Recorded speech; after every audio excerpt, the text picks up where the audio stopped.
শেষ হয়ে যায়, কোনো বরকত আমার সম্পদে আমার সম্পদের মধ্যে আমি খুঁজে পাই না। আবার আরেকজন রয়েছে 20,000 টাকা ইনকাম করে, অথচ তার সম্পদের মধ্যে বরকত থাকে। বরকত কিন্তু আল্লাহর দেওয়া দান। আল্লাহ কোনো ব্যক্তির উপর অসন্তুষ্ট থাকলে কোনো কাজের কারণে, তখন আল্লাহ তার ওখান থেকে বরকত উঠায় না। এই জন্য বরকত আল্লাহর কাছে চেয়ে নিতে হয়, আল্লাহর কাছে হালাল রিজিক চাইতে হয়, এমন রিজিক চাইতে হয় যে রিজিকের মধ্যে বরকত রয়েছে।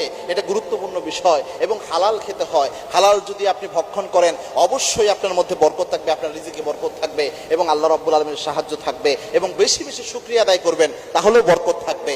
কারণ আল্লাহ রাব্বুল আলামিনের ঘোষণা, এটা সূরা ইব্রাহিমের 7 নম্বর আয়াত, লা ইন শাকারতুম লা আযীদান্নাকুম লা ইন শাকারতুম লা আযীদান্নাকুম ওয়া লা ইন কাফারতুম ইন্না আযাবি লাশাদীদ। আল্লাহর ঘোষণা হচ্ছে, if you grateful to almighty Allah সুবহানাহু ওয়া তাআলা, I will increase your all লেভেলিটি। আল্লাহ বলছেন, আমি আল্লাহর যদি তোমরা শুকরিয়া আদায় করতে পারো, বেশি শুকরিয়া যদি আমি আল্লাহর আদায় করো, তোমার সমস্ত নিয়ামত আমি আল্লাহ বাড়াইয়া দেব। সুবহানাল্লাহ। এজন্য এই দুইটি